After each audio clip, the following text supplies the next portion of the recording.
medyo seryoso si Inuts. Kasi pinapatikos niyo ako. Yan ba ginawa ko? Ayan, hello! Magandang gabi. At maganda rin ako sa gabi, charot.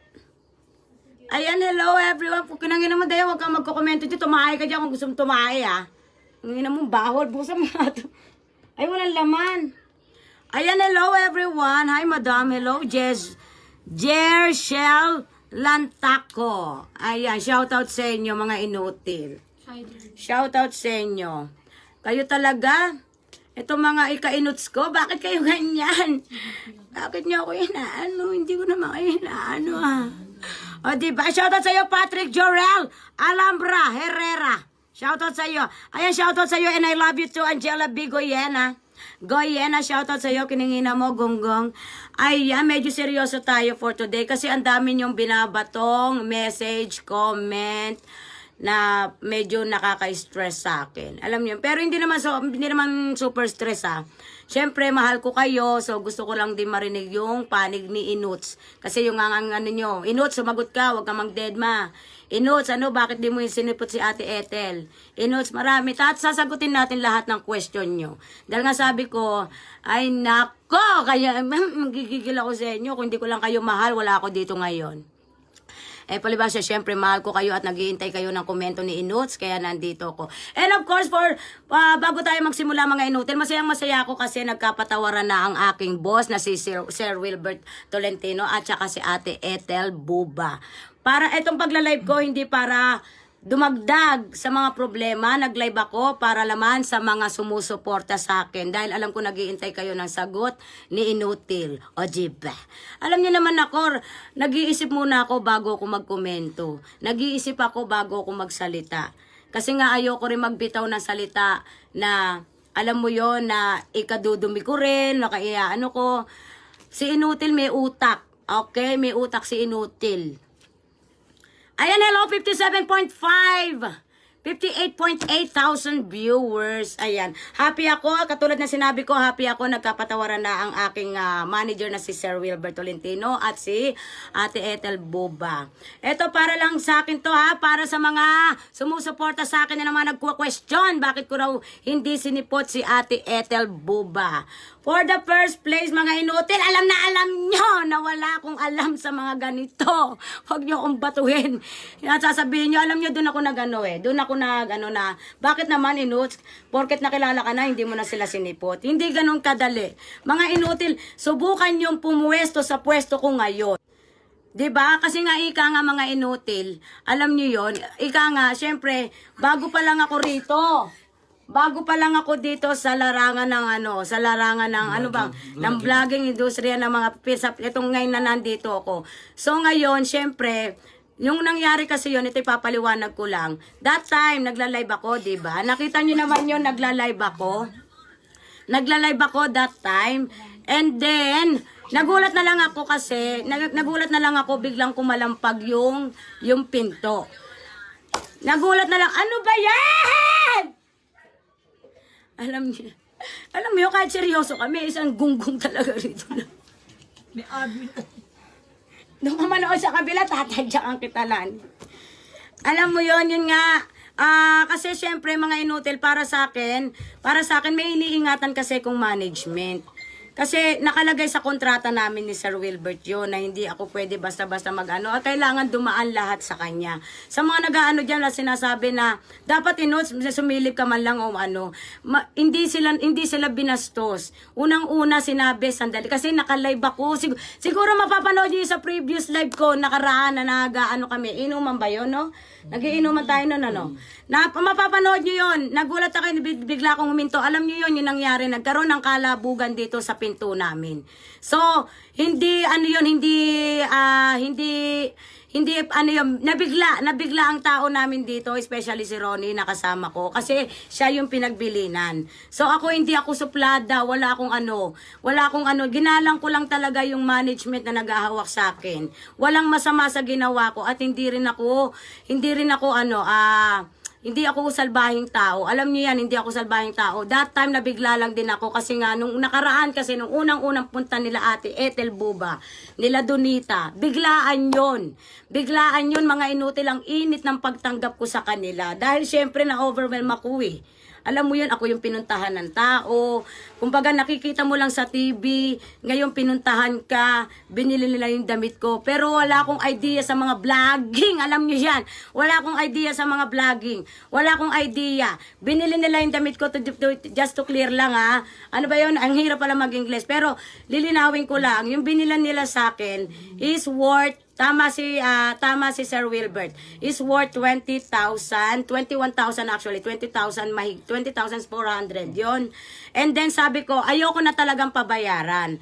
Ayoko nang pabayaran sa kanila dahil kumbaga parang karangalan sa akin puntahan ng artista, ng mga celebrity. Kumbaga karangalan kay Inuts yun. So ayoko talagang pabayaran na sa kanila, pero sila Ate Donita, si Donita at si Ate Ethel is nagpumilit. Sabi ko, yun ang totoo, nagkatawaran na lang, kaya binigyan nila ako ng 15,000. Malaking tulong na rin kay Inuts yun.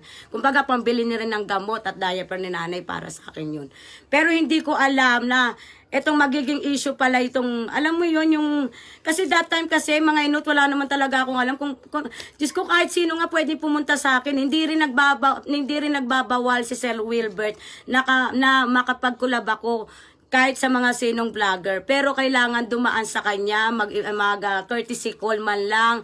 O, alam niyo yun, kasi mga inuts, alam niyo naman na nandito na tayo sa nandito na tayo sa industriya. So may ginagalang akong management. Napakaganda ng pagkakahawak sa akin ni Sir Wilbert. At guess what? Sa loob ng 8 days naming pagsasama ni Sir Wilbert, may naka-close deal kami na worth 5 million para sa akin. Milyon ang ginagastos sa akin ni Sir Wilbert, wala pa siya napapakinabangan. Alam niyo yon. Kaya wag niyo siyang i-bash. Napakabait ni Sir Will. Hindi niya ako take advantage ba ang tawag doon? Hindi siya nagte-take advantage. Siya pa nga ang sumasagot para sa akin. Kaya sana etong live ko na to ito na yung final. Okay, ito na yung final. Doon naman sa mga sinasabi na doon ako na kasi syempre parang medyo masakit sa loob namin na kasi yung mga, actually, sa mga komento ng ibang tao, bakit ganyan si Inuts? Doon ako na nagbago ka na, ang taas na naman tingin mo sarili mo, artista na, dinedma mo pa. Sana kayo yung nasa sitwasyon ko, kasi hindi ganun kadali. Ika ko nga, hindi ganun kadali. Unang-una kasi, meron tayong pinirmahan na kontrata. So, ayokong magkaroon uli ng another problema.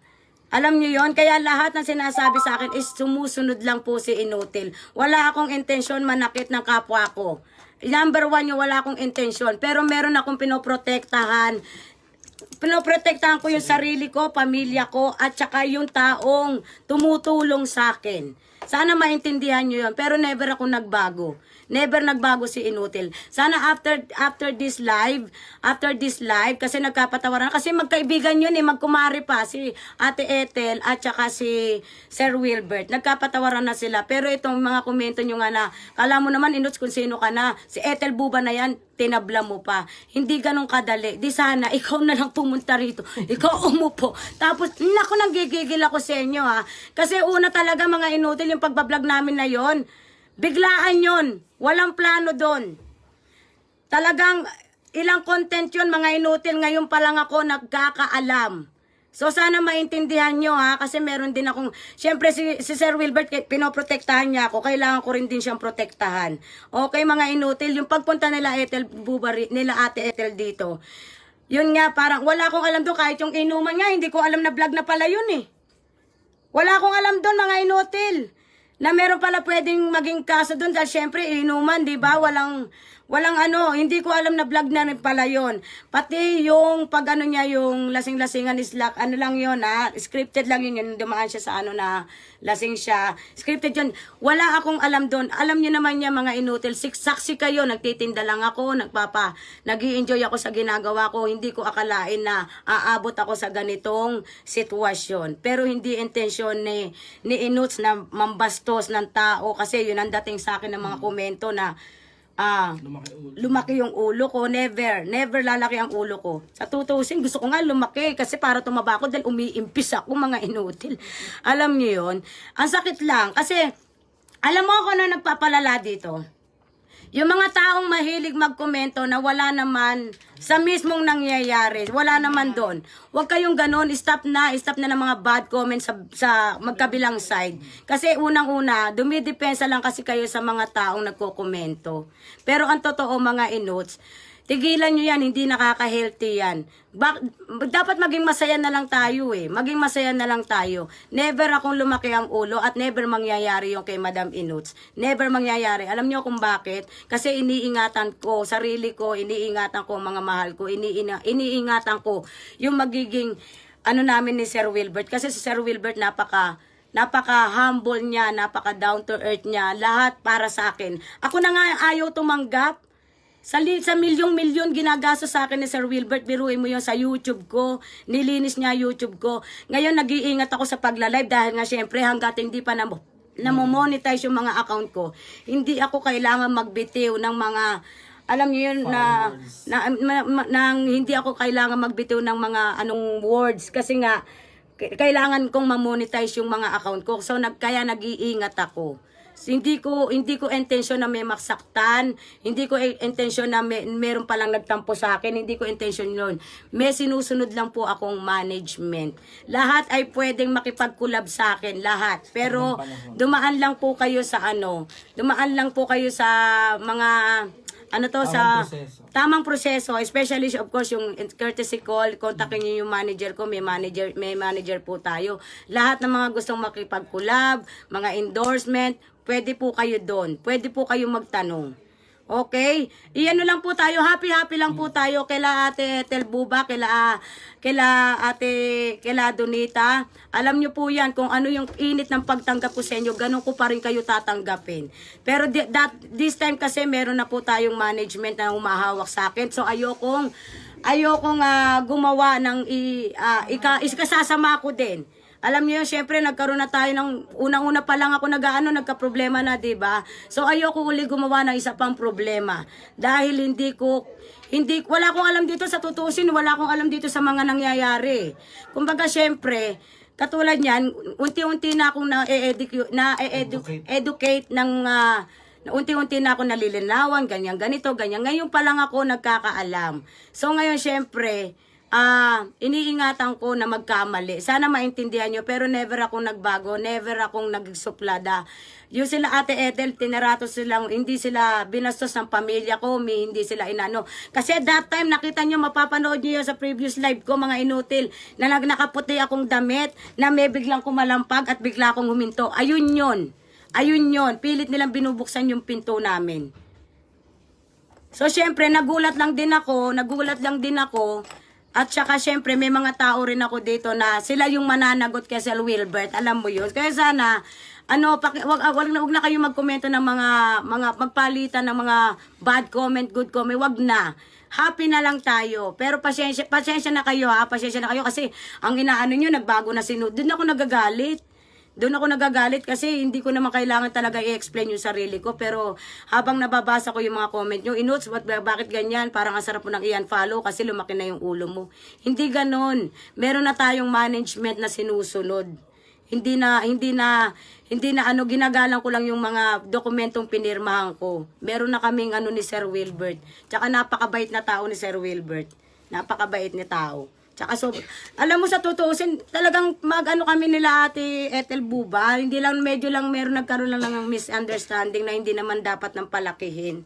Alam niyo yon? Yung sa TikTok, kung ano yung mga content, yung mga pero go naman si Sir Wilbert. Sana maintindihan nyo rin. Ayan, just yourself, Madam Inuts. Yes! Iniingatan lang kasi Nuts, mga inutil. Alam nyo naman, di ba? Siyempre, meron na tayong natututo tayo sa pagkakamali. Ngayong pagkakamali na to, di ba? Ngayong pagkakamali na to, nag-iingat ako. Kasi ang feeling ko kasi parang ang doon, bakit daw parang nabastos sila, na na hindi man daw sila nilabas, ganyan ganito. Hindi totoo yan, kasi nilabas sila ng pamilya ko. Humingi ng pasyensya ang pamilya ko. Mga kapatid ko, pinag-soft drinks pa sila. pinag-soft drink sila, kinausap sila ng maayos ni Ronnie. Ayun, hindi sila binaliwala. Humingi ng pasyensya yung mga kapatid ko dahil nagla-live ako noon. At saka kausap ko rin si Dayan, yung yung parang secretary ko, ganyan. Kasi syempre nag-iingat kami. Tinatawagan ko lang din si Sir Will noon. At si Sir Will, ang ginawa naman ni Sir Will is nag-direct tawag sa kanila. 'Di ba tama Ronnie, nag-direct tawag. Dumirect na tawag at nagpaliwanag. Alam niyo 'yun, kaya sana intindihin nyo na lang din mga inot sa never ako nagbago. Dumaan lang tayo sa tamang proseso. Pero happy ako kasi nagkaayos na yung dalawang magkaibigan. Kasi sila ang mas matagal dito eh. Si Sir Wilbert at saka si Laetel matagal na yan. Kumbaga syempre ayoko rin masira yung friendship nila dahil lang sa maliit na hindi pagkakaintindihan, maliit na parinigan. Huwag tayo maging childish. Childish ba tawag doon? Matatanda na po tayo. Dapat kung intindihin na lang dahil natin yung side ng ng mga parehang side.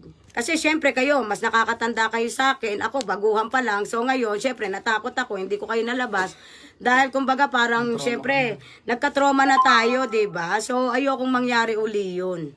'Di ba? Ayokong mangyari uli yun. So kailangan dumaan na tayo sa sa tama. At saka nagkausap sila bago. And then, nagkausap sila bago bago sila umuwi kasi tinawag agad namin kay Sir Wilbert. So, si Sir Wilbert, dumirekta ng tawag sa kanila. Hindi sila nag-text na pupunta sila dito. Kaya nga nagkaroon ng tulakan sa pinto. Alam niyo yon. So, syempre, umiiwas lang si Inut sa magiging problema. Tsaka natakot ako dahil meron akong pinirmahan, meron kaming closure ni Sir Wilbert. At ito nga pala, tapos na yung first album ko, single album ko, tapos na. At tsaka marami kong project na ginagawa na na-close din ni Sir Wilbert sa loob ng 8 araw. Kaya siguro kala nyo nagbago si Inut, hindi po. Kasi nga po, meron akong kontrata, meron kaming ginagawang project, meron kaming pinaghahandaan. Kaya marami kayong aabangan. Sa mga photo, sa mga picture, sa mga Kaya po nag-upload kami kasi meron din komento na bakit ka nag-upload ng mga mga picture, puro picture na lang. Kasi nga po meron kaming pinaghahandaan sa mga gustong magpa-endorse sa amin. Na syempre kailangan presentable yung alangan naman mag-endorse ako ng lasing. 'Di ba? Hindi naman pwede 'yon. Kailangan syempre bongga. 'Di ba? Kaya dapat iwasan niyo na lang yung mga bad comment. Positive na lang tayo mga inutil, kay positive na lang. Ayan, basta ako, nasabi ko na yung side ko. At saka happy ako sa mga nangyayari sa buhay ko. Happy ako dahil nasa tamang tao ako kay Sir Wilbert. Happy ako kasi hanggang ngayon sinusuportahan niyo ako sa bagong journey ng buhay ko. Maraming salamat. Sana itong live ko, ito na yung last na sa issue lintik na yan. Di ba? Pag kami nakita kayo nag-TikTok, mag-TikTok na rin kayo. Alam niyo yun, sabayan niyo na lang. Huwag na kayong mag-komento. Alam mo, nagpapalaki rito yung mga komento, yung mga gunggong. Alam niyo yun, maging happy na lang tayo. At, ayan, respeto na lang din sa magkabilang side. Respeto na lang, okay? Maraming salamat mga inutil. Hanggang dito na lamang tayo, ha? Hanggang dito na lang. Ayan, mga inutil, tama na ang komento, ha? Stop it na. Maging masaya na lang tayo sa mga buhay natin kasi hindi tayo nakakatulong. Nakaka-perwisyo kayo. Alam niyo yon. Happy ako dahil, ayan, okay na uli silang dalawa, okay na. Kasi magkumparit kumano rin.